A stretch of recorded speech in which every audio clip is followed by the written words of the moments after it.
Artie, you're putting some pressure on me to finish early. I'm impressed. Okay, so I'm going to very valiantly try to condense a 40-minute deck into 15 minutes. So let's see how we go here. Now I'm assuming, oh, the big green button. There we go. So what this study is meant to do is to help us move beyond just the world of multi-screening. We know is sort of a reality, and I think from a marketing perspective it is perplexing because you've got people using multiple devices and fairly complicated ways. There aren't always really clear-cut patterns in the way the devices are being used. And at Microsoft, we obviously have a very, very clear cross-screen proposition. And we feel like it's incumbent upon us to provide some sort of clear framework or points of navigation to help marketers understand how to deliver content effectively in that environment. But what we're finding increasingly is if you just focus on multi-screening behavior, it doesn't actually take you very far. So if you think about maybe what I was doing this morning, I flip on my TV, I'm sitting at the table with my family, I've got my mobile phone in front of me, then maybe I'm browsing on my tablet. And if I said, okay, so marketers, develop a campaign that addresses what you've just observed me doing, you wouldn't know where to start. I mean, what am I actually doing? Am I being entertained? Am I trying to be productive? Am I actually just doing a lot of disconnected things on different devices?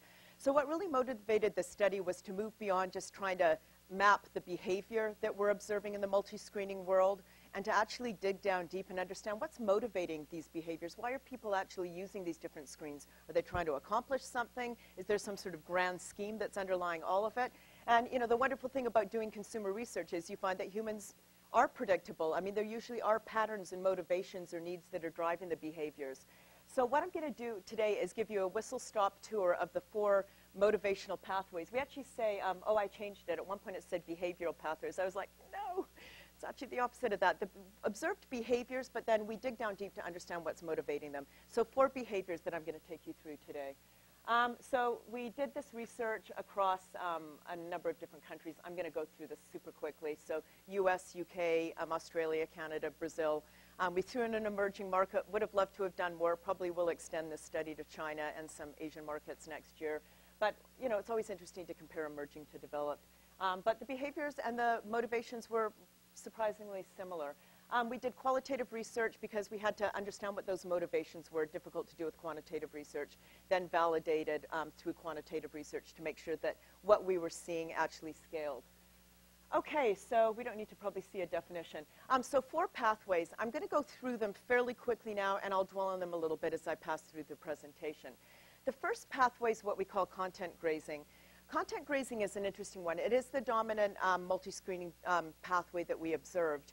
And we're starting to believe as we go deeper into this type of research that content grazing is effectively a product of what we as marketers are delivering to consumers. So what's happening here is consumers are moving across multiple devices more or less simultaneously, but doing different things on different devices. So I may be watching TV, reading the New York Times on my tablet, maybe I'm checking Instant Messenger on my mobile phone, and I'm doing a search on my PC. So all fairly disconnected activities. I'll try to touch on marketer implications as I move through the presentation, but the key point here is disconnected journeys happening more or less simultaneously across screens. The second pathway is what we call investigative spiderwebbing. So what's happening here is there's a piece of content that's sitting at the center of the web, so I'm exposed to a piece of content. Something about that content generates a desire in me to investigate it further. So each thread in the web is a different thread of investigation that I'm embarking upon across different devices.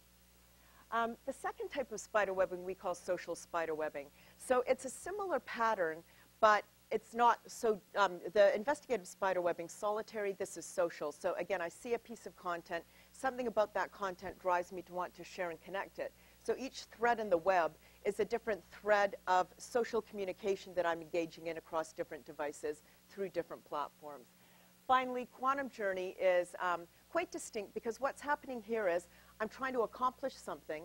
I've got a task or a goal I'm trying to accomplish, and I'm moving across screens additively, but over time. So the other ones are more or less simultaneous screen usage. What's happening here is I'm picking up one screen, using it to advance my objective, moving to the next screen, getting a little bit closer to the goal fulfillment, all the way through to task completion with whatever screen it is that I've chosen to complete the task on.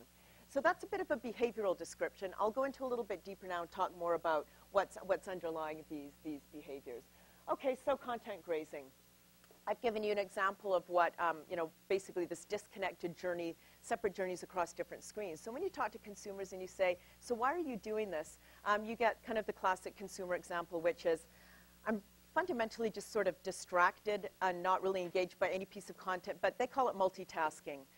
The irony is, when you dig a little bit deeper and you say, so, what is driving this desire to multitask? I'm trying to get control. So we're always trying to get a ton of stuff accomplished, and there's this, what I would call actually a perception of control, that if I'm doing a lot of stuff across different screens, I'm really busy, but the irony is you're actually not really accomplishing very much because you're only giving 20% of your attention, give or take, between each screen. So it's this perception of control that's driving it.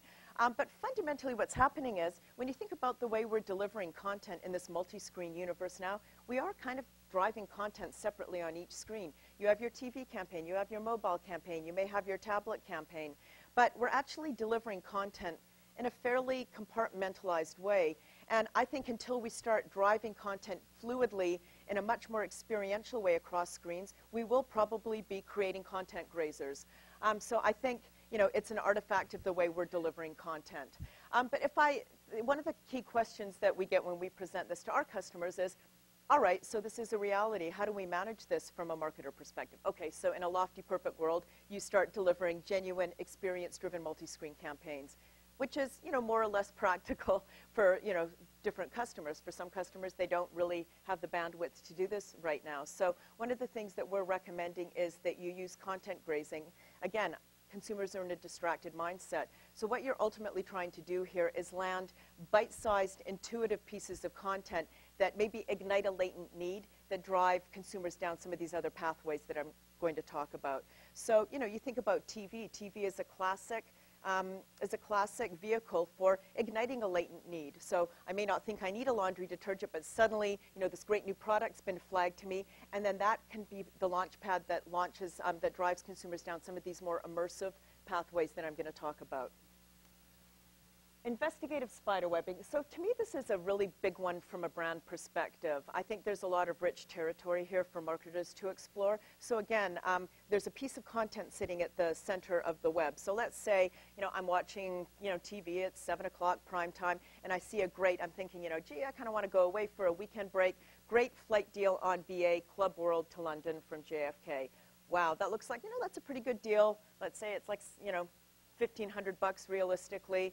But, as consumers, we always want to make sure that we're making really, really solid decisions. And I think, well, is that really the best deal out there? So I go onto my tablet and I check Kayak, because I've got a Kayak app, and I, just want to see if American or Air India or United or whomever else is flying to the UK, Virgin Atlantic, maybe has a better deal. Then I go on my mobile phone because I've got an Expedia app there. I hit the Expedia app, and I want to see, well, I need a hotel in them there. Maybe if I bundle this into a package, I'll get a better flight deal. And then I go back to my tablet because I've got my BA app there. Or maybe let's say I go to my PC and I do a quick search on BA.com because the cynical part of me thinks, yeah, it looks good on paper, but there's probably going to be, all these crazy blackout periods. So in effect, what I'm doing is I'm seeing that initial piece of content, but I don't feel like I've got enough information to make the decision that makes me comfortable. So I'm using the different screens to gather information that makes me feel like I'm going to land on the right decision at the end of the day. So all of these little pieces of investigation are giving me different threads of information to make me feel like I'm going to make a more solid decision.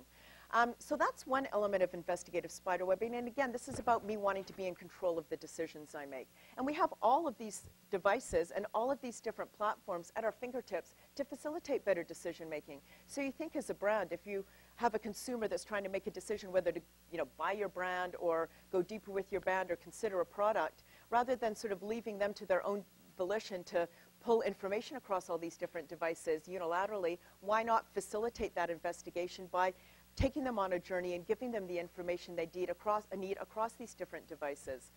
So it's about providing the pathways of information for them rather than making them seek them out unilaterally. But the other type of investigative spiderwebbing we observe is about the pure love of investigating. I mean, human beings are curious. We like to gather information. It's something essential to who we are. So sometimes you'll see an ad or you'll see a piece of content. And incidentally, this content does tend to originate on the TV. So it's TV to a second device, usually the tablet, the mobile, or the PC, and then you get that kind of movement across the devices. So I see something on TV. It's an ad. It's interesting. And I want to investigate more. I sort of think, well, that looks like maybe it's for a hybrid car. And I think, that looks really cool. That's interesting. So I start launching an investigation across different devices where, maybe I'm exploring, the manufacturer's website, or I'm, reading blogs, or I'm reading a car magazine to get more information about the car. So this is about deeper engagement with the brand based on that initial piece of content. So it's about, again, that moment is kind of a content grazing moment where I'm seeing a piece of content that's, quite short and sweet, but it's spurring a desire in me to get more information. You can actually, so what we're observing with this is this engagement, this investigation can go on for days.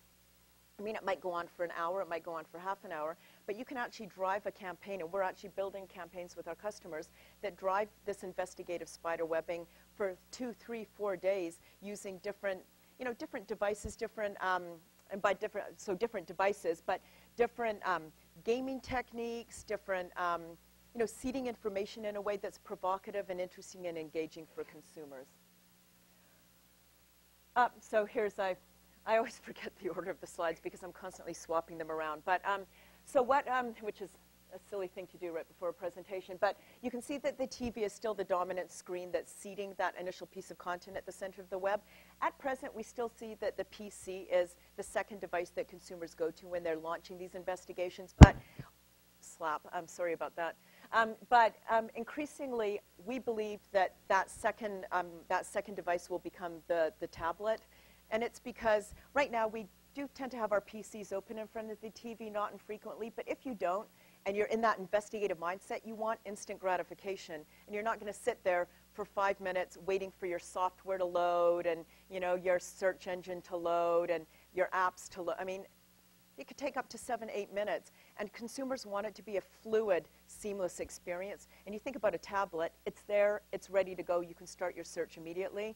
Mobile phones are a funny one. They're also a device people turn to fairly quickly when they're doing this investigative spider webbing, but because the screen is small, and if you're seeking that kind of deeper engagement, so you're doing that second type of spider webbing where you're really seeking to get more information and engage with a brand, the small screen doesn't actually drive brilliant engagement. The proviso there is, okay, 5 minutes, good Lord, okay. But the proviso there is that if you have an app on your mobile phone, it actually tends to be a conduit to investigation because it provides easy access to information that's relevant and meaningful as you kind of go on that investigative journey. All right, so the PC will most likely recede and be replaced, we think, by the tablet as that second screen. Social spider webbing is a pretty straightforward one. Again, you see a piece of content, and something about that content is so interesting that you want to share and connect it out with others. Well, the joy of this multi-device world is you have all of these different social platforms that are there, accessible, available on all these different devices. So, it might be an ad that you see on the TV, and something about it sparks your curiosity. So if you go back to that hybrid car example, sorry, and I'm conscious that I'm suddenly talking really, really quickly, and I just got criticized for it in a presentation yesterday, so I'll try to back off a little bit so I'm not like... So what's happening here is I see the hybrid ad, and I think, what a cool car, didn't even know something like this existed. So I, first of all, let's say I go to my tablet where I've got a Twitter app, and I tweet something. Wow, cool new car. Has anybody else, seen this electric car, this blah-de-blah car? And so I sort of start a Twitter thread. Then I go on Facebook and, ask anybody if they've heard of this car. Does anybody own this car? I'm gathering more information, but I'm also communicating out that I want to start a conversation about this car. And then maybe I pick up my mobile phone again, and I am a friend of mine or text a friend of mine who's a car aficionado. So anyway, the point being that I'm using these different devices more or less simultaneously to spark different conversations across different social platforms to ignite a conversation based on that initial piece of content. Again, we've had a lot of our customers say, well, isn't it just about landing that really provocative piece of content and then kind of letting, the social world sort of ignite, or letting, people kind of do their thing after that. But we believe that you can actually seed those threads of social communication using, using different techniques. Maybe it's about a game games are inherently social. Maybe it's about, driving people to communities where they can have those conversations. But again, as marketers, we can build those threads alongside consumers rather than just waiting for them to organically share and connect. Again, TV is launching the content, so you see that content initially on the TV, but you'll notice here that the tablet and the mobile phone tend to be the second screens where the spider webbing starts. Phone, not so surprisingly, because what are phones for? They're for sharing and connecting. So, there's an intuitive match between the desire to share, connect, and moving to the phone. Okay, so final pathway is the quantum journey. So again, this is a unique pathway because the device usage isn't simultaneous, but you're actually, so let's say I want to go to dinner tomorrow night, it's Friday night, it's been a long week, I want to eat someplace, so I'm on the subway going home and I'm on my tablet and I'm reading New York Magazine and I hit the restaurant reviews, great new restaurant that's opened up in the Flatiron District. I actually shut down that device. When I get home, I go on my mobile phone and I think, well, New York Magazine liked it, but let's look at one of those review consolidation sites. So maybe it's, Yelp. I've got a Yelp app, and I want to make sure that, it's not just one reviewer who likes the restaurant, but there's a critical mass. Well, 150 people love this restaurant. Okay, great. Maybe I'll, make a reservation. But is it going to be convenient to get to? I go to my PC. I do a quick Bing search. Turns out it's near the E-train. I live near the E-train. Serendipity. I'm going to go ahead and book. I go back to my mobile phone where I've got an Open Table app, and I make the reservation. So what I'm doing here is I've got a goal I want to accomplish, which is to eat out on Friday night, and I'm moving across each device in an aggregate way to get me closer to that goal fulfillment. But each device, as you can see, is additively taking me there to land the transaction. This is, if your goal is to transact with consumers, if your goal is to get them to accomplish something, to make a purchase, this is the pathway that you want to ignite. So just very, very quickly to give you a sense of the order of magnitude, as I mentioned, the content grazing is the dominant pathway, but I genuinely think that this is going to recede over time as we start to drive more genuinely cross-screen experiences. And investigative spiderwebbing comes second, quantum journeys third.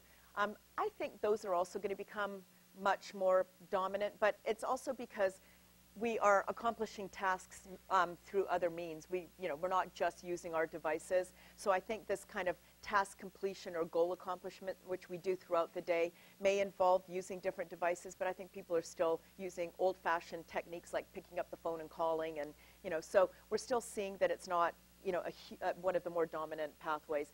I think investigative spiderwebbing is dominant because I think very early on when we'd see things on the TV and we had the devices in front of us, we'd naturally start exploring through search and exploring through different vehicles, different platforms, gathering more information and exploring through these different platforms. But I think we're going to see the content grazing become more recessive over time. Gosh, should I even get into the day parting? I mean, you can see that because the TV is landing initially on the TV and moving across the other devices, prime time. I mean, if you are really launching a multi-screen campaign, prime time is the time to do it because people are watching TV and then moving from the TV to the other devices. So that is still really the rich time to ignite these pathways. But I guess the key piece that I'd like to end on is I think the Achilles heel, and coming from Microsoft, you're probably thinking this is rich, is to to operate from a platform first perspective when you're media planning or content planning. And I think that's the big Achilles heel in the digital world, in the media world, and in the technology world. It's like, what's my mobile campaign? What's my digital campaign? What's my TV campaign? That's coming from a device first perspective. And I think you can get tripped up really, really quickly. Consumers don't think that way. I mean, you're not sitting there thinking, I'm now turning on my TV. I'm picking up my tablet now. Oh, and here's my mobile phone. I'm going to do something on my mobile phone. You're thinking about the content. You're not even really deliberately picking up devices for any particular conscious reason. You're engaged in something, and you're using these devices to facilitate it. And I think what we have to do is go back to what we've always done historically, which is operate from a consumer-first perspective. What is it that consumers are trying to do? What need are they trying to get met? What's motivating what they're doing? And the planning and the content should be tapping into that, not just the device-first perspective. And we keep finding this time and time again with all the research we're doing, that it's very easy to fall into the trap of, mobile, and we need a mobile campaign, and mobile, this device does this, this, and this, so we should develop a campaign that, taps into and exploits all these things this device can do. But what about the human side of it? Why are people using these devices? What are they trying to accomplish? What needs are trying to get met? Shouldn't we be landing the campaigns and the content and the planning around what human beings are trying to get accomplished through these devices? So I'll end on that note. And of course, as a consumer insights person, I'm always, hitting hard on the consumer first perspective. But at Microsoft, we are really moving very firmly into a consumer first universe. And we are trying to launch everything we do from the standpoint of what's the consumer need or motivation that we're trying to acknowledge, address, or facilitate, or ignite, as the case may be. So probably 2 minutes over. Apologies because I've just eaten into your break. But anyway, go and enjoy and stretch your legs.